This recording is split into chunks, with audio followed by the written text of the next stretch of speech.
Thank you. Chair and members, I'm Gary Passmore speaking for the Congress of California Seniors. We strongly support the bill, and I do personally in memory of my dad. You bet. Madam Chair and members, Amanda Levy on behalf of the California Psychological Association in support of the bill. Thank you. Good afternoon, Roxanne Gould, representing the American Nurses Association of California in support of the bill. Thank you. Hello, my name is Dr. Sarah Pender. My affiliations are the longest standing board member for the annual Editions Aging publication. I am a senior citizen. I am a Roman Catholic. I am a bereavement coordinator for hospice and have attended multiple deaths. I'm a clinical psychologist in a medical hospital, a 41-year professor of gerontology, and a licensed clinical social worker. Thank you, and I strongly support the bill. Thank you very much. My name is Dolores Seitel. I've had 55 years in the healthcare profession as critical care nurse, hospice nurse, trauma nurse, and independent nurse practitioner, faculty, and hospital administration.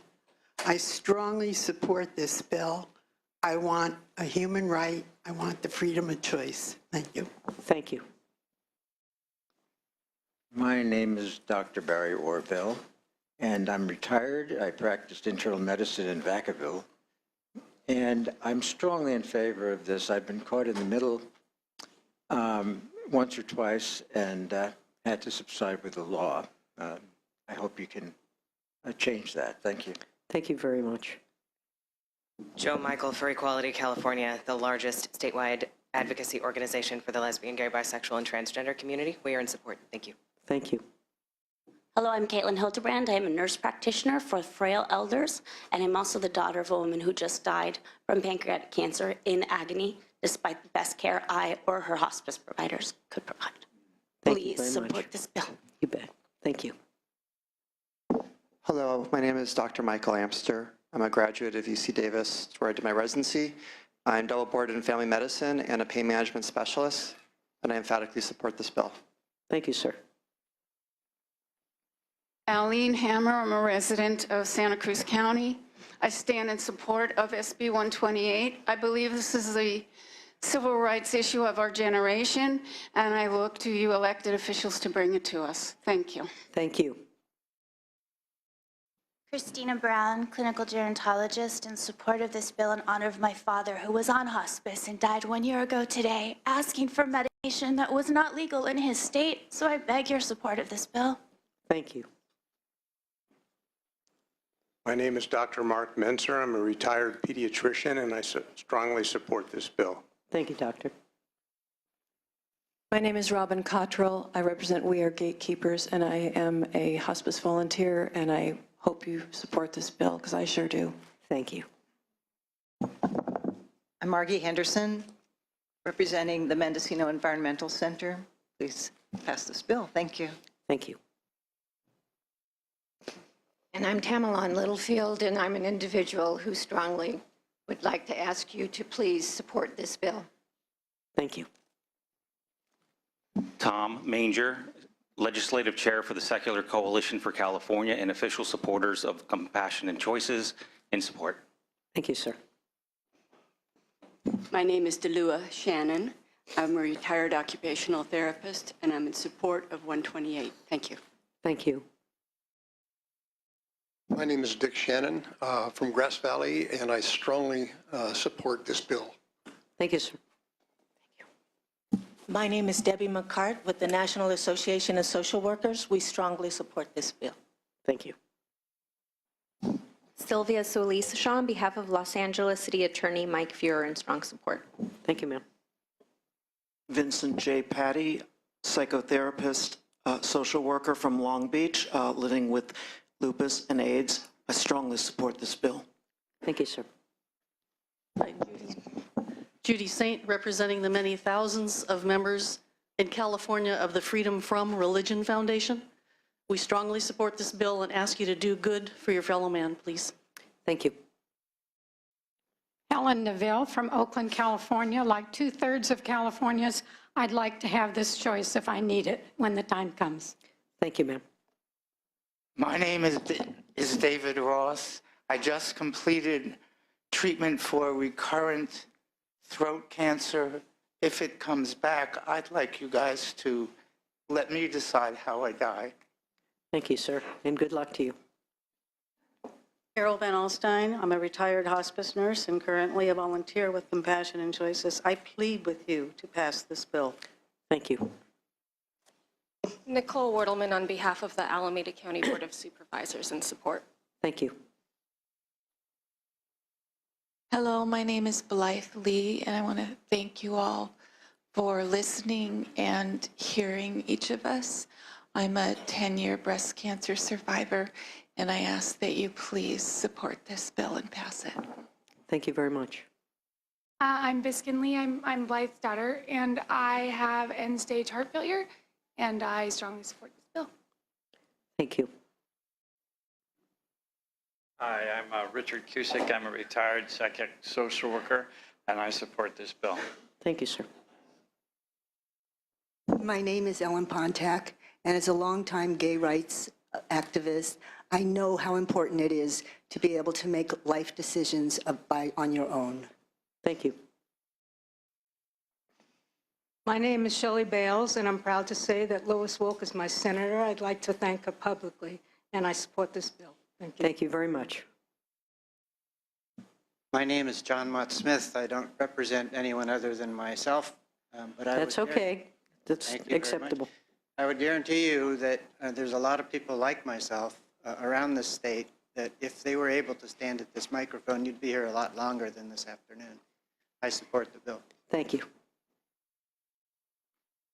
My name is Marlena Tumlin. I'm the California Community Educator for Compassionate Choices. I am also a certified bereavement counselor, and in Senator Monning's district, I live in Marina, California, and I highly support this, having been a hospice worker for many years. Thank you. Thank you. I'm Deborah DaCosta, and I passionately support this bill. And I'm doing this partially in memory of my grandparents who 40 years ago, 10 years apart, the grandmother who cried for help to be put out of her misery, and my grandfather who did a botched job with sleeping pills, and we had to deal with that. So people need choice. Thank you.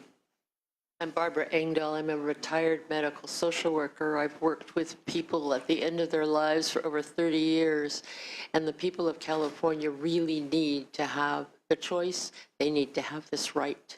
Thank you, ma'am. Thank you. Hi, my name is Suzanne Smith Hammerly. I'm from Solano County. I'm a retired social worker. The last 10 years of my life, I worked in adult protective services and in-home support services, and I strongly support this bill. Thank you very much. My name is Jean Amos from San Francisco, and I very strongly support this bill. Thank you. My name is Holly Barton. I'm a member of the National Association of Social Workers. I'm also a member of the Unitarian Universalist Church of San Francisco, and I strongly support this bill. Thank you. My name is Virginia Morrison from San Anselmo. I have practiced as a healthcare lawyer and mediator and accompanied several people dear to me as they went through their dying process. I strongly support this bill. Thank you, ma'am. My name is Tracy Tumlin. I'm an attorney actively practicing law in California for 50 years. I think this is a fundamental human right that is protected by our Constitution. Thank you. Thank you, sir. My name is Amy Caffrey. My dad had ALS 30 years ago, and now my brother with a brain tumor. Please support SB 128. Thank you. My name is Marianne Camp. I live in San Leandro, California, and I'm representing my brother and our family. He's died a very slow and very, very painful death. And he wishes this bill, and we all wish this bill had already been passed. But we know it will not help him. We hope it will help others. Thank you very much. Thank you. My name is Jan Perez. I live in the city of Sacramento, and I strongly support the bill. Thank you. I'm Robert Moss, a citizen of Oakland, recently diagnosed with Parkinson's disease, and I support the bill. Thank you, sir. My name is Barbara Lemus. I live in Elk Grove, and I strongly support this bill. Thank you. My name is Mary Ryder, and I'm from Solana Beach, and I strongly support this bill. Thank you. My name is John LaGrange from Solana Beach. I cared for my wife while she died of cancer, and I support this bill. Thank you. My name is Shirley Crane. I live here in Sacramento, and I've watched my neighbor this morning, who has said weeks ago that she is full of tubes and pain and wishes she was gone. And I watched several family members die horrible deaths, months and months. So I wish for this to pass. Thank you. My name is Doris Brown. I've had cancer 3 times. Part of the pain of having cancer was imagining laying in horrible pain and knowing from watching people die that it really is not true that you can relieve the pain and not have horrible side effects. So I strongly support this bill. Thank you very much. I am Joni Billings from Sacramento, and I strongly support this bill. Thank you.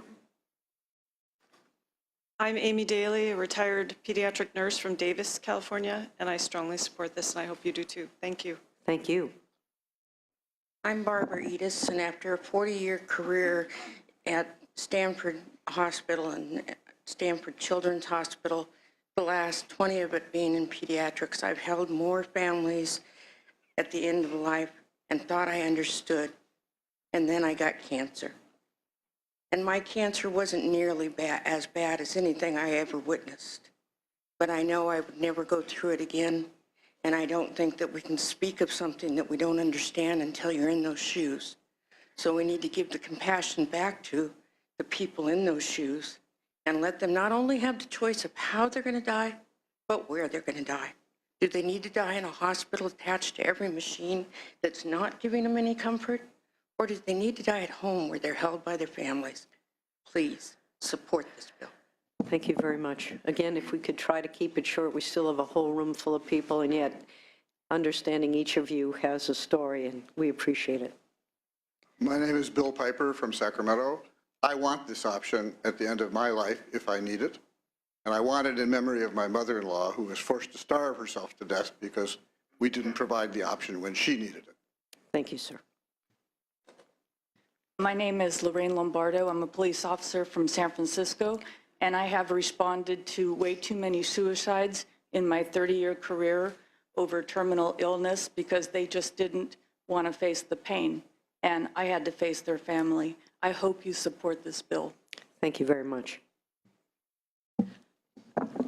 I'm Reverend Robin Lee Sharp, and I am from San Francisco, and I support this bill. Thank you, Reverend. I'm Marty Shortridge. I'm a former hospice nurse. Thank you, Lois. I live in Petaluma. I'm so grateful for this bill. Please, everybody, support this. Thank you. Honorable Senators, my name is Reverend Dr. Judith O'Neill. I have been a spiritual care hospice chaplain. I have, over the course of my many years, seen the need for compassion when there was suffering and pain that so many of us could not figure out what else to do. You have an option that we all need. Your vote will help us. Thank you very much. I'm Dick Colbert from Oakland, California. You have it within your means to eliminate pointless suffering. Please, please pass this bill, SB 128. Thank you. Thank you. Honorable Senators, I'm here today as a former board member of Compassion Choices, professional photographer. My name is Molly Hazen from El Cerrito, California. My father was a driving force behind the Right to Die legislation for the state of California over 30 years ago. When he was diagnosed with an inoperable cancer, which metastasized to his colon, liver, and pancreas, he pleaded with me to end his life. I was the only one he asked, and I could not. I am strongly for this bill. Thank you. Thank you. Rachel LaForest from Sun City, Lincoln Hills. I strongly support this bill as a basic human right. Thank you. I'm Greg Rogers from Kensington, California. I have ALS and would like to have the option to control my end of life. Thank you. Thank you, sir. Mimi Rogers from Kensington, California, and I hope you will support this bill. It's very important. Thank you. Thank you. Hi, I'm Danielle Quillisi from Oakland, and like 72% of all Californians, I support SB 128. Thank you. Hello, I'm Chris King from Berkeley, and on behalf of my mother who suffered needlessly, I'd like to offer my strong support. And thank you for putting this bill forward. Thank you. I'm Judy Green, Scheibel from Sacramento. I strongly support this bill. It would have been very helpful in caring for my parents in hospice. Thank you. I'm Holly Worley. I'm an intensive care nurse here in Sacramento, and I support this bill. Thank you. I'm Reverend Dr. Pete Saby.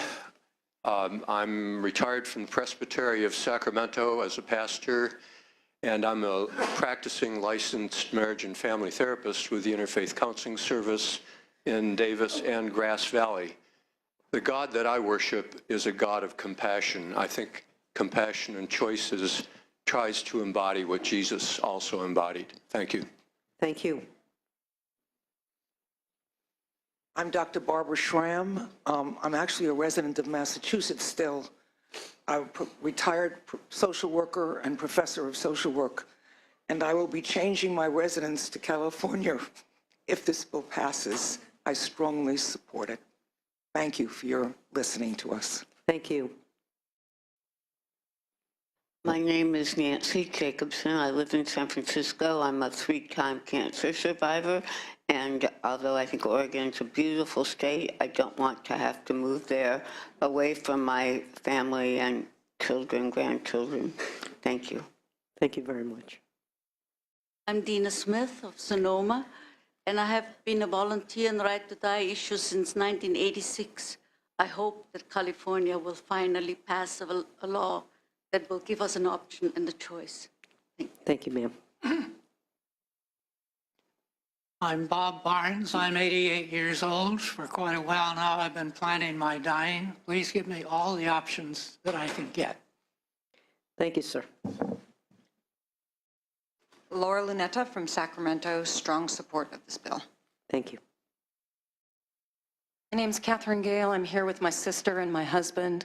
My mother was a psychiatric social worker and a hospice volunteer. She died of metastatic cancer, and her dying wish was that we would have a bill like this in California. Thank you. I'm Karen Gale, in memory of my mother, who told us, please talk about this. Please bring this to California. She wished it had been there in 2008. Thank you. Thank you. John Shepard from Berkeley, strongly support the bill. Thank you.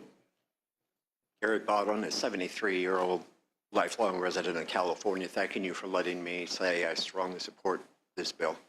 Thank you. Roger Zappi from Citrus Heights. My wife and I both strongly support the bill. Thank you. Thank you. My name is Pete Sklar from El Cerrito, California. I support the bill, and I want everyone to remember that it's optional. People who don't believe in it don't have to do it, but those who want it should be able to do it. Thank you. Thank you, sir. I'm Susan Lynch. I'm a retired oncology RN, and I strongly support SB 128. Thank you. My name is Maxine Gribus, and I strongly support this bill. Thank you. David Thorman, former state architect, California. I support this bill. Thank you, sir. Brandon Bland, Richmond, California, and I support this bill. Thank you, sir. J.C. Rowe, Richmond, California, and I support this bill. How you doing, sir? Thank you. I'm Charmaine Manansala. I'm a person with disability, a Catholic, and I strongly support this bill. Thank you. My name's Christina Goodwin, and I support SB 128. Thank you. Thank you. My name is Gwendolyn Hare, and in honor of my mother, I strongly support this bill. Thank you. I'm Reverend Jerry Pedersen. I'm a 90-year-old Lutheran pastor. They're pretty conservative people. I've seen in my 64 years as a pastor, many people lying on their deathbed saying, I've been torturing and I've been suffering long enough. Pastor, I'm ready to go. Why doesn't the Lord take me? I've had to say, I don't have any idea. But I totally support you in any decision you make about your life at this point. I support this bill 128. Thank you, Pastor. I'm Mary Ellen Warner from Walnut Creek, California. I'm a certified financial planner, and I support this bill. Thank you. My name is Bill Gordon from Berkeley, California, and I support this bill in hopes that my father, who has multiple sclerosis, will have the option that this bill would provide. Thank you. Thank you. I'm Anna Barrett from San Francisco, and I support this bill. Thank you. I'm Sally Arney from Piedmont. I'm a retired physical therapist, and I support this bill. Thank you. I'm Janet Hammerlin from Campbell, California. I'm the final caregiver of 4 different people who have died. My mother starved herself to death after months of pain. My husband just died 35 days ago after starving himself for the same reason. I really want this bill to pass. Thank you, ma'am. Hi, my name is Gerardo Benuelos. I'm an intern from Santa Barbara City College. My brother passed away 1 month ago today from leukemia cancer. It was a really painful thing to watch. I would like other families to have this option. Thank you. Thank you. Hi, my name is Crystal Smith from Los Angeles, California, and I'm here with my friend Christina, fighting for this right to die in California. And I represent all Californians who think they're going to die one day, because we're all going to want to have this. Thank you. Hard to argue with that. Hello, my name is Toni Broaddus. I am the California Campaign Director for Compassion and Choices. And in case you hadn't figured it out, I just want to let you know that Compassion and Choices strongly supports this legislation on behalf of the 2/3 of Californians who want to have this option at the end of life. Thank you. Thank you. Thank you very much. Are there any other witnesses in support? All right, now is the time for the opposition to step forward. Witnesses who are going to be testifying in opposition to this measure, please step forward.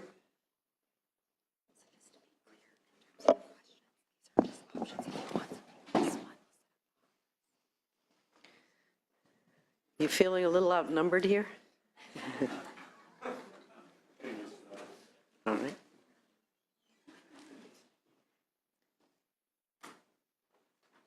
Right. If you'd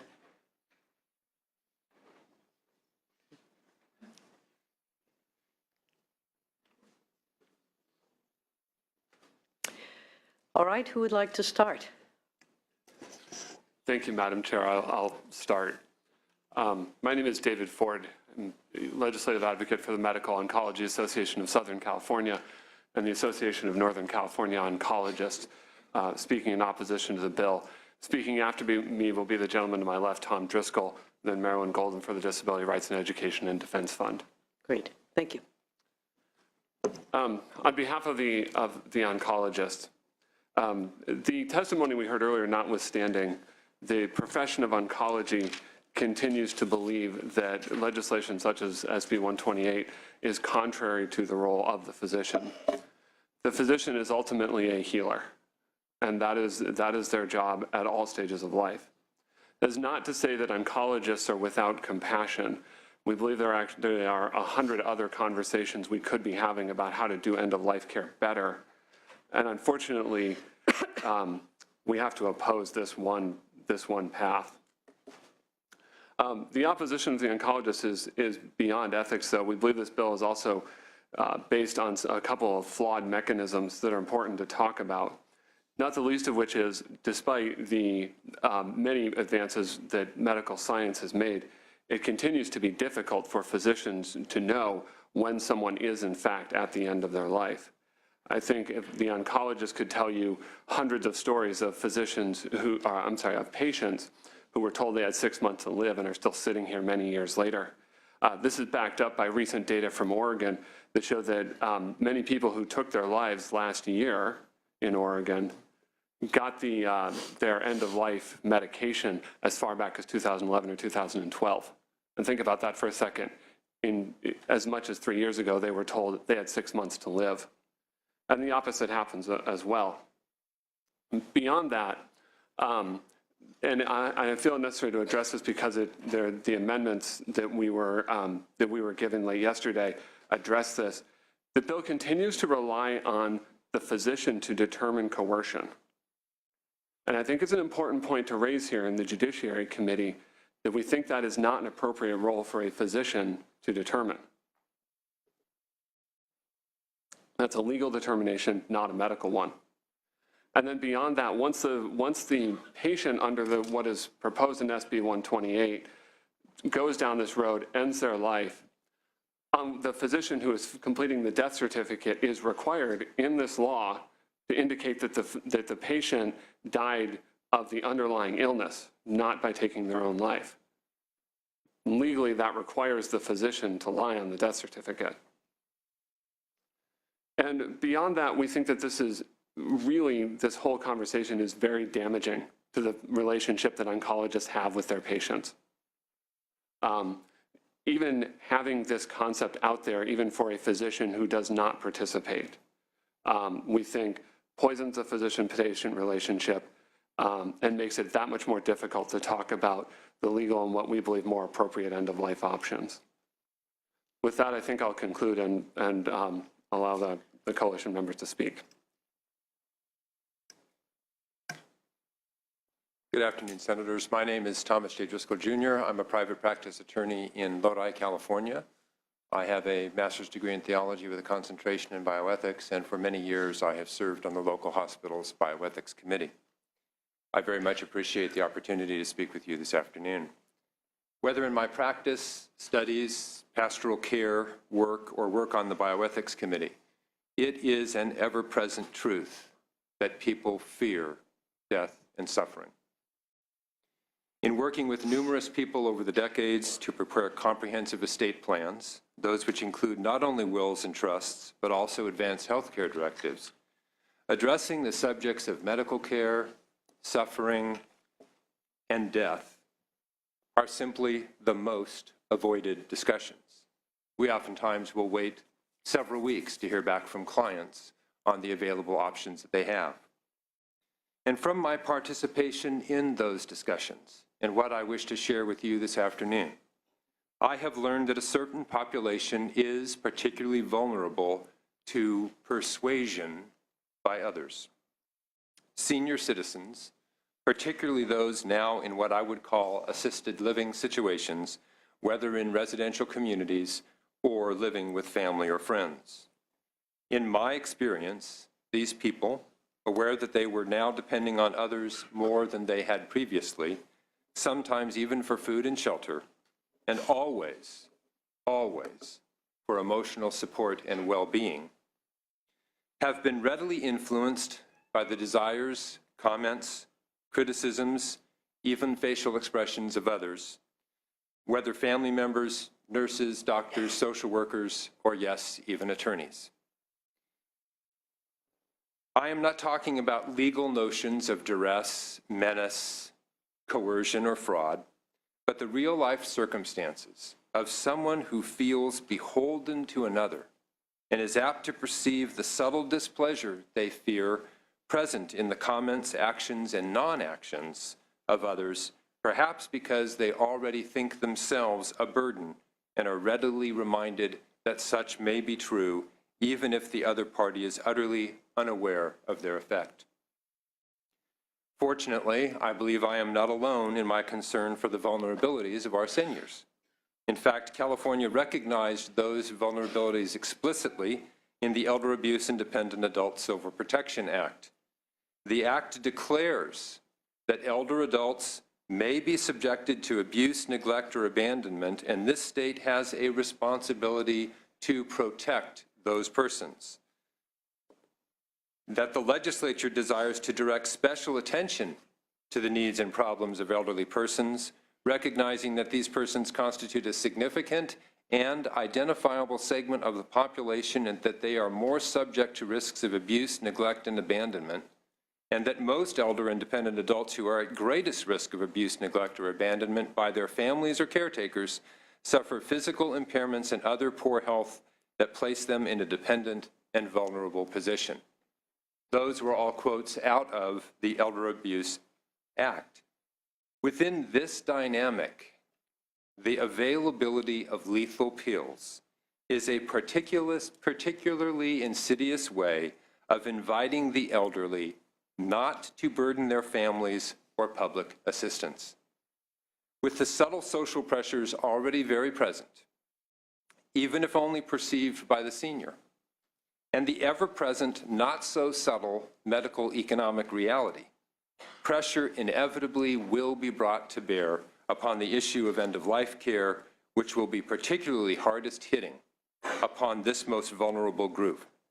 Autonomy will be reduced, not enhanced, by SB 128, since whether explicit or implicit, evident or perceived, the most vulnerable will be presumed to accept the option of suicide, a choice which in reality will be many of our elderly neither truly autonomous or voluntary.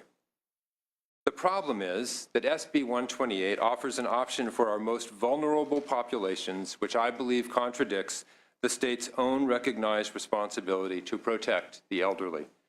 SB 128 exacerbates the vulnerability of the elderly by creating an environment which fosters undue influence and distress. Permit me to give a few examples. SB 128 explicitly permits, as a witness to the request for suicide, an heir or a beneficiary. However, the probate code creates a rebuttable presumption that such a witness to a will has in fact exercised duress, coercion, menace, or fraud to gain their share. SB 128 explicitly permits as a witness to the request for suicide as an owner, operator, or employee of the facility where the patient is being treated or resides, but without any requirement for the involvement of any ombudsman or patient advocate, as is required to properly execute an advanced healthcare directive for someone in that same skilled nursing facility. SB 128 explicitly permits anyone familiar with the patient's manner of communicating to weigh in on competence, whoever such might be, as there are neither any criteria specified for what constitutes such familiarity or its sufficiency, such as a qualifying relationship, its duration, or the rational basis for the interpretation of the communication, or provisions prohibiting or at least impeding conflict of interest. Without disinterested witnesses in the request for and administration of the lethal substance, patient control over the decision, and the time, place, and manner of its implementation is unprotected and unguaranteed. Even more importantly, there is no safeguard whatsoever for the patient's right to rescind the process at any time. SB 128 contains no provision mandating cessation of the suicide effort upon the patient's determination. Simply stated, SB 128 protects neither the elderly, which the state has determined it is duty-bound to do, nor their autonomy. Real assistance and protection of the elderly should occur with improvements in treating depression, pain management, comprehensive palliative care and counseling, and prohibiting the denial of such care or its coverage. The available data reveals that treatment for depression among the seriously or terminally ill results in reduced suicide rates, more patients accepting medical care previously rejected, improvement of the success of compassionate care, enables completion of important tasks, and engagement with family and health personnel, feeling better during the final days of life. SB 128 simply is the wrong answer to the situation. Thank you. Thank you. Next witness, please.